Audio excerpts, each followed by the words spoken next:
नमस्कार, आप देख रहे हैं जीवीएनएन समाचार और आपके साथ मैं सुप्रिया।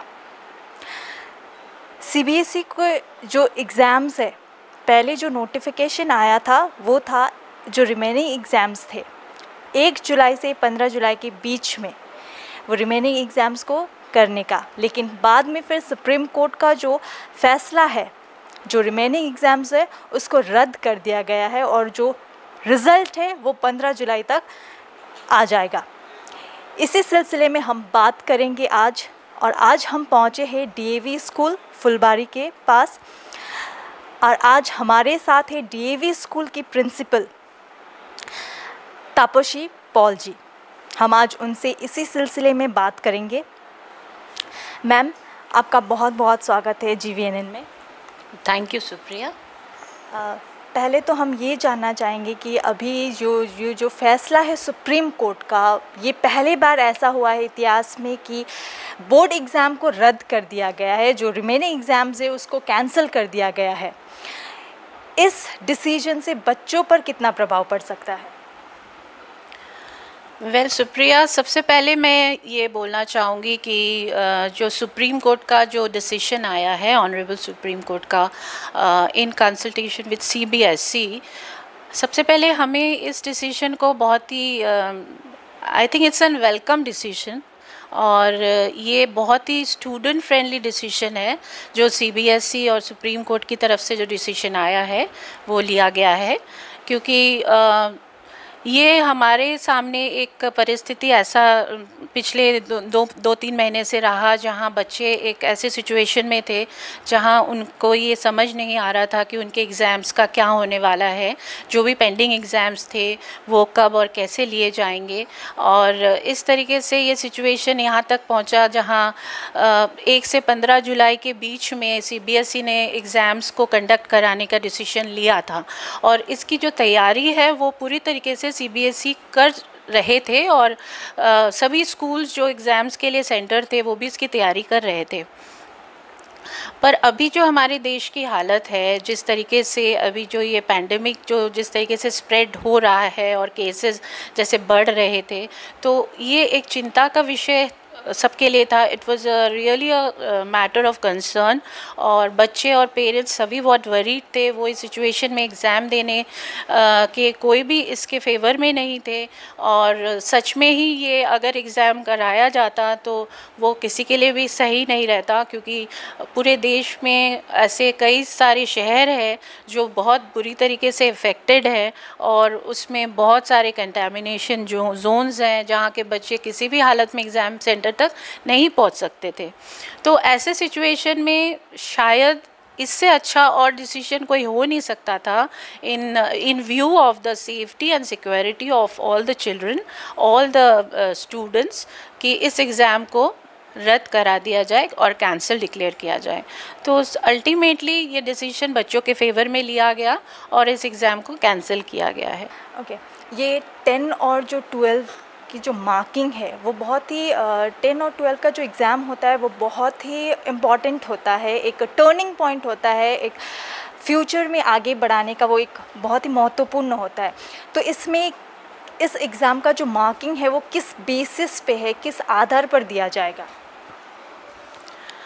वेल सीबीएसई ने अभी अपना जो लेटेस्ट सर्कुलर एक दिन बाद जो जैसे डिसीजन आया सुप्रीम कोर्ट का, उसके बाद ही एक दिन बाद ही सीबीएसई ने अपना उसमें पूरा अपना मतलब एक डिस्क्रिप्शन दे रखा है कि किस तरीके से वो मार्किंग किया जाएगा, जिसमें जो 4 बातें हैं वो बहुत इम्पॉर्टेंट है, जिसे अगर हम सब बहुत अच्छे से समझ लें तो कोई कन्फ्यूजन हमारे दिमाग में नहीं रहेगा।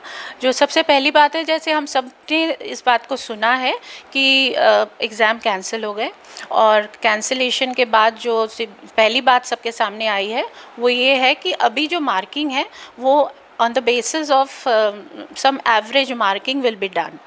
तो अब ये एवरेज मार्किंग किस तरीके से होगा, तो इसका एक बहुत ही अच्छा फार्मूला सीबीएसई ने दिया है, और ये अब सबके पास सब तक पहुंच चुका है ये, तो जिसमें बहुत ही 4 बातें हैं, बहुत क्लियर इस बात को समझने वाली बात है।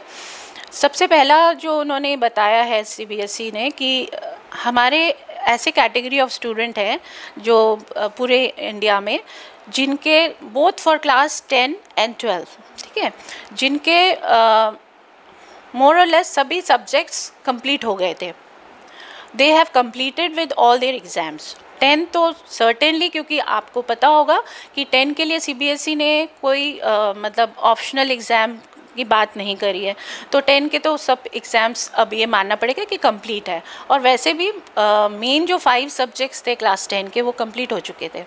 और क्लास 12 के केस में भी बहुत सारे बच्चों के 5 पेपर्स जो मेन पेपर्स थे वो कंप्लीट थे. तो जिन बच्चों के ये सब पेपर्स कंप्लीट है क्लास 10 एंड 12 में, जिनके एग्ज़ाम्स हो चुके थे, उनका रिज़ल्ट तो उनके जो परफॉर्मेंस है उसके बेसिस पे निकल जाएगा, ठीक है. तो उसमें कोई दिक्कत वाली बात नहीं है. अब हमारे पास सेकंड कैटेगरी ऑफ स्टूडेंट है, वो ऐसे बच्चे क्लास 12 के हैं. 10 की तो अब हम कोई डिस्कशन में नहीं है, क्योंकि उनका कोई एग्ज़ाम नहीं होगा, उनके हो चुके थे मेन पेपर्स, वो हो गए.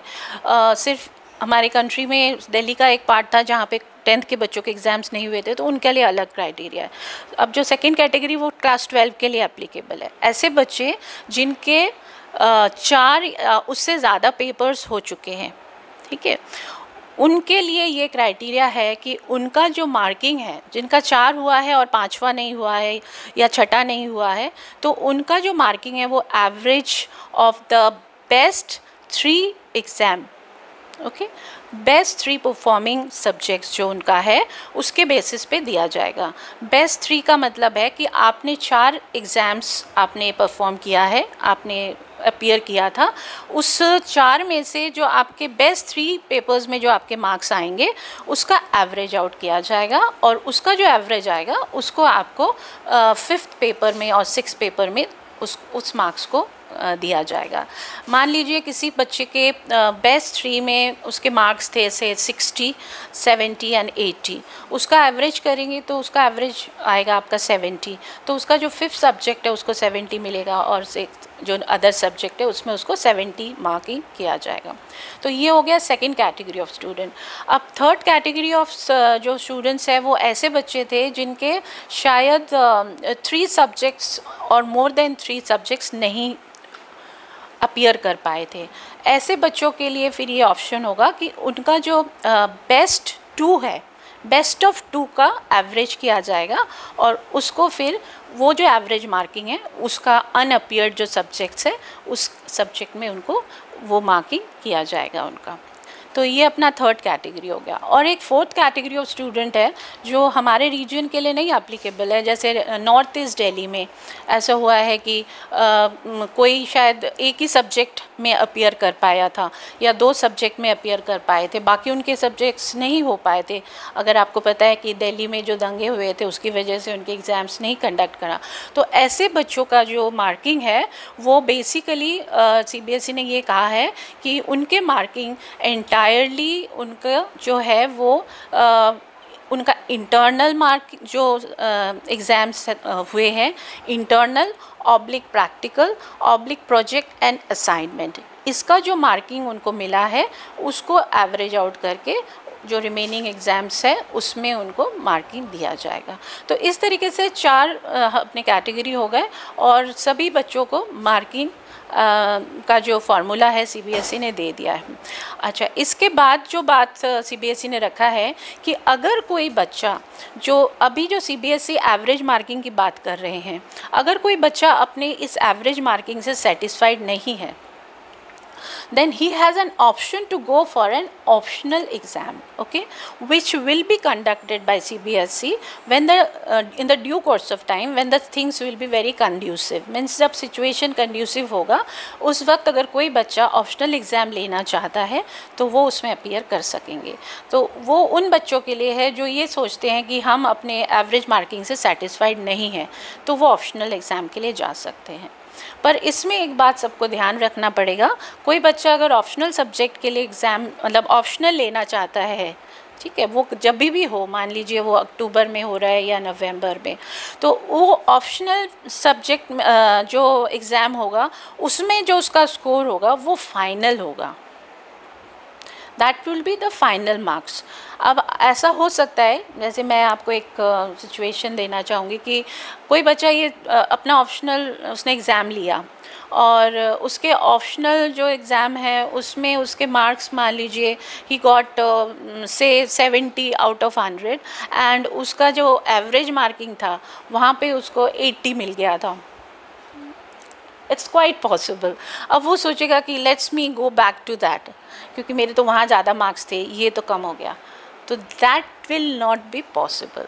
अगर आप ऑप्शनल एग्ज़ाम में जा रहे हैं तो जो एवरेज मार्किंग का जो था वो फिर आपका नल एंड वॉइड हो जाएगा, उसको नहीं लिया जाएगा फिर। तो इसलिए अगर आप जा रहे हैं ऑप्शनल एग्ज़ाम के लिए तो बहुत सोच के जाइए कि आप कितना नॉट सेटिस्फाइड है अपने मार्क्स से, ठीक है। So these are the things and I think this is very student friendly. इसमें both category of student will be benefited, जो on the lower side है और जो on the higher side है, क्योंकि आपको तो marks higher side में ही आ रहा है अगर आप किसी भी category में हैं बच्चे। So I think it's very good and very student friendly and everybody will be benefited. इसमें मतलब मायूस होने वाली कोई बात नहीं है। It's in favor of everybody. जी मैम, जैसे कि आपने कहा कि जो फिर ऑप्शनल सब्जेक्ट में दिया जाएगा वही मार्क उनको दिया जाए, वही मार्क फाइनल होगा उनका। लेकिन जब ये मार्क जो अभी दिया जाएगा 15 जुलाई में, जो रिज़ल्ट आएंगे उनको उन बेसिस पे वो कॉलेज के एग्ज़ाम्स मतलब कॉलेज के जो एडमिशन है उन बेसिस पे दिया जाएगा। फिर बाद में क्या उनका फिर से मार्क्स चेंज होगा? अभी क्योंकि सभी लोग कॉलेज जाना चाहते हैं जो अच्छे कॉलेज हो, उनका कट ऑफ बहुत ही हाई होता है।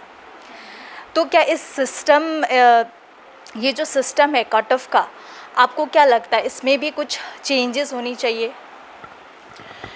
नहीं sir, certainly I think the entire this education system में अभी जो है बहुत सारे चेंजेस आएंगे और HRD मिनिस्ट्री जो है इसके ऊपर टाइम टू टाइम वो लोग जो भी सिचुएशन अभी हमारी कंट्री में है उसको रिव्यू कर रहे हैं, सिस्टम को चेंज भी कर रहे हैं। तो जब उन्होंने ऐसा एक डिसीजन दिया है जहां बच्चों को एवरेज मार्किंग कर रहे हैं तो उनको डेफिनेटली उनके जो भी इंस्ट्रक्शंस और गाइडलाइंस वो कॉलेजेस के लिए भी होंगे जहां बच्चों को कंसीडर करने की बात ज़रूर होगी और वो डिसीजन बच्चों के फेवर में ही होना चाहिए।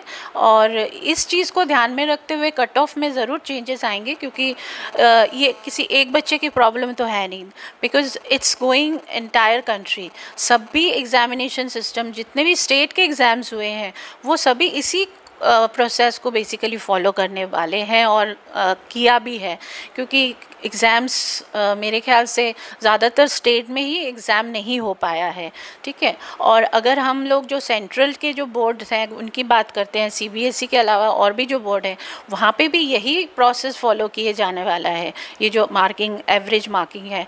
तो जब सभी बच्चे एक ही तरीके से मतलब उनकी मार्किंग होने वाला है, एक ही सिस्टम में सभी अभी आने वाले हैं, तो सभी इसके साथ एक ही तरह से अफेक्टेड होंगे। तो कॉलेज को भी फिर अपना सिस्टम चेंज करना ही पड़ेगा। There is no other way out, अभी जो ये 10 और 12 का जो एग्ज़ाम है इस बेसिस पर एक एवरेज बेस्ट ऑफ 3 सब्जेक्ट के मार्क्स से उन्हें उनका रिज़ल्ट आएगा। लेकिन अभी भी बच्चे टेंस डे की कैसा आ सकता है उनका एवरेज मार्क्स, क्योंकि ये पहली बार ऐसा हुआ है कि एक एवरेज में उनका मार्क्स दिया जाएगा, बिना लिखे उनके एग्ज़ाम्स वो मार्क्स दिए जाएंगे। उन बच्चों के लिए आप क्या कहना चाहेंगे जो अभी टेंस है? क्लास 10 की बात कर रहे हैं। देखिए क्लास 10 में तो मैंने आपसे बोला कि बेसिकली बच्चों के मेन पेपर्स हो चुके थे, जो 5 मेन सब्जेक्ट्स होते हैं ऑल ओवर कंट्री CBSE के बच्चों के पेपर्स हो चुके थे, कंप्लीट हो गया था। सिर्फ दिल्ली के बच्चों की ये प्रॉब्लम थी और कहीं पे ये प्रॉब्लम नहीं थी। नॉर्थ ईस्ट दिल्ली जो जैसे वो दंगे की वजह से वहाँ पे एग्ज़ाम्स, तो वहाँ पे शायद उनके 2 ही पेपर हो पाए होंगे या 1 पेपर या 2-3 पेपर। तो वहाँ पे फिर पूरा सिस्टम चेंज हो रहा है कि इंटरनल मार्किंग का जो भी है उनका प्रैक्टिकल प्रोजेक्ट बेस्ड उसके ऊपर उनके एवरेज मार्किंग किए जाएगा। तो वो बहुत ही एक लिमिटेड ग्रुप ऑफ स्टूडेंट है जिनको ये प्रॉब्लम है। बट क्लास 10 में मोस्टली बच्चों को तो उनके पेपर्स हो चुके थे मेन सब्जेक्ट। के, और वही मैटर करता है उनके परसेंटेज का भी। तो इसलिए ये बहुत क्लास 10 के लिए ये बहुत बड़ी मतलब बात नहीं है, मोस्टली 12 के बच्चों की प्रॉब्लम है अगर हम देखते हैं तो। आप अगर एक प्रिंसिपल है, आप बच्चों को क्या संदेश देना चाहते हैं, क्योंकि ये आने वाले बच्चे और अभी जो है 12th के जो स्पेशली जो बच्चे हैं वो एक फ्यूचर बनाने की कोशिश करेंगे अब आगे जाके एक कॉलेज लेवल में हायर स्टडीज़ करने, तो अभी उनके लिए टेंस्ड का माहौल है, उनके लिए आप क्या कहना चाहेंगे, उनके लिए क्या संदेश देना चाहेंगे? See, I would rather I would like to send the message to all the students who are, who have appeared in class 12 and now they are moving ahead for their higher studies and into a future like where they will, build the foundation of their future career and all. तो उनके लिए मैं तो यही बोलना चाहूँगी कि we all are going through a kind of it's a challenging situation for all of us. पिछले 3 महीने से हम सभी लोग इस चीज़ से लड़े हैं और अभी भी लड़ रहे हैं and we have been to greater extent, मैं ये बोलूँगी कि we have been really very successful in taking up this challenge. तो इसको हम लोग एक चैलेंज की तरह ही लेंगे कि हम जो इस बार जो बच्चे क्लास 12 में थे उनके टाइम पे ही ऐसा एक सिचुएशन आया, और ऐसा शायद एक सेंचुरी में होता है जब ऐसे पैंडेमिक्स आते हैं 100 साल में एक बार, तो हम लोग उसमें से थे और वो बच्चे जो हैं अनफॉर्चुनेटली उनको ऐसा एक सिचुएशन में आना पड़ा, और शायद हिस्ट्री में इस चीज़ को याद भी किया जाएगा कि 100 साल में ऐसा एक टाइम आया जब हम लोग we became the part of this kind of situation. तो आई वुड से कि मायूस नहीं होना है, okay, don't get disheartened, future is very bright. हम लोग को बस इस चैलेंज को फेस करना है और इससे निकलना है, और कुछ भी देखिए बहुत लंबे समय तक नहीं रहता, there things keeps on changing and it will change. और हम अब आप लोगों ने जो भी सोचा है कि जैसे भी कॉलेज में आप जाएंगे एडमिशन्स लेंगे, तो सभी कॉलेजेस ने भी अपने सिस्टम्स को अभी they have also done kind of transformation in their teaching learning process. तो सभी ने अपने को बदला है, बदलाव सभी में आया है और बदलना ही पड़ेगा सबको। तो मायूस नहीं होना, जो भी होगा बच्चों के फेवर में ही होगा। और देयर आर पीपल, सरकार इस चीज़ को देख रही है, educational institutions are taking care of it. मे भी शायद आपको 1 महीना 2 महीना वेट करना पड़े, पर चीज़ें नॉर्मल होंगी और आप लोगों ने जैसा सोचा था उसी तरीके से होंगी। So don't be disheartened, things will be very good, it will change and we all will be successful। बहुत बहुत धन्यवाद आपका हमारे इस चैनल के माध्यम से बहुत सारे स्टूडेंट्स को जानकारी देने के लिए मैम। तो आज हमारी इस चर्चे में थी DAV की प्रिंसिपल तापोशी पॉल जी। उन्होंने हमारी बहुत सारी जानकारियाँ दी कि बेस्ट 3 सब्जेक्ट्स के एवरेज से उन्हें मार्किंग किया जाएगा। ये बहुत ही महत्वपूर्ण डिसीजन थी CBSE बोर्ड की तरफ से, उन्हें इस बेसिस पे मार्किंग किया जाएगा। और उन्होंने ऐसा भी कहा है कि ये स्टूडेंट्स के हित के लिए ही इस पैंडमिक के सिचुएशन में ये बेस्ट डिसीजन था, ऐसा भी उन्होंने कहा है। ये सब बच्चों के भविष्य और साथ ही सुरक्षित रखने के लिए उन्हें देखते हुए ये डिसीजन लिया था। ऐसे इन्फॉर्मेशन के साथ हमसे जुड़े रहिए और देखते रहिए GVNN समाचार। धन्यवाद।